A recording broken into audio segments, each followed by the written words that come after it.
Hello guys, welcome to my YouTube channel Nursing Education. Today we will discuss about anorexia, which is related to female reproductive system. So let's discuss about anorexia. First of all, definition of anorexia. Anorexia, absence of menses, can be intermittent, transient or permanent condition resulting from dysfunction of hypothalamus, pituitary ovaries, uterus or vagina. एनोरिया का meaning होता है absence of menses, menstrual cycle का absence होना एनोरिया कहलाता है। यह intermediate, transient और permanent condition हो सकती है जो कि vagina, uterus, ovary, pituitary, hypothalamus के डिसफंक्शन की वजह से होता है। जब हाइपोथैलेमस, पिट्यूटरी, ओवरीज, यूट्रस और वेजाइना अच्छे से फंक्शन नहीं करते, इनका डिसफंक्शन होता है, उसकी वजह से एनोरिया की कंडीशन होती है। एनोरिया का मीनिंग होता है absence of menses, means menstrual cycle. This is the definition of anorexia. Now we will discuss about etiology or types of anorexia. According to etiological factors, it is of two types. Anorexia two types का होता है.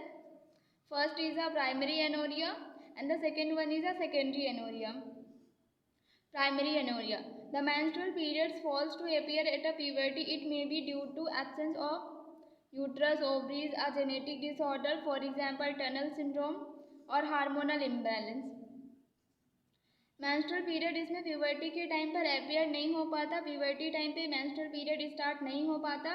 ये कई reason की वजह से हो सकता है, फॉर एग्जांपल यूट्रस और ओवरीज के एब्सेंस होने की वजह से हो सकता है, जेनेटिक डिसऑर्डर की वजह से एनोरिया हो सकता है। फॉर एग्जांपल यहाँ पर नाम बताया गया है जेनेटिक डिसऑर्डर का, which is a tunnel syndrome. Tunnel syndrome की वजह से एनोरिया हो सकता है और हार्मोनल इम्बैलेंस की वजह से एनोरिया हो सकता है। This is the primary amenorrhea and the second one is the secondary एनोरिया।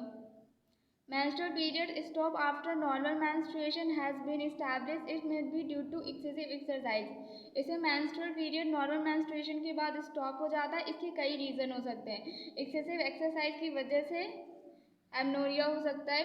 First is inadequate nutrition. अगर न्यूट्रिशन सही नहीं है तो उसकी वजह से एनोरिया की कंडीशन अराइज हो सकती है। ओवेरियन, एड्रिनल, प्यूटरी ट्यूमर और thyroid diseases, for example hypothyroidism अगर डिजीज़ है, उस कंडीशन की वजह से, उस डिजीज़ की वजह से एनोरिया हो सकता है पेशेंट को। डिप्रेशन, सीवियर साइकोलॉजिकल ट्रॉमा की वजह से एनोरिया हो सकता है। रेडिएशन की वजह से एनोरिया हो सकता है। प्रेगनेंसी की वजह से एनोरिया हो सकता है। दीज आर द etiology और types of amenorrhea. Now we will discuss about diagnostic evaluation to diagnose anorexia. First is a pregnancy test करेंगे and the second one is a hormonal level LH and FSH to detect ovarian failure.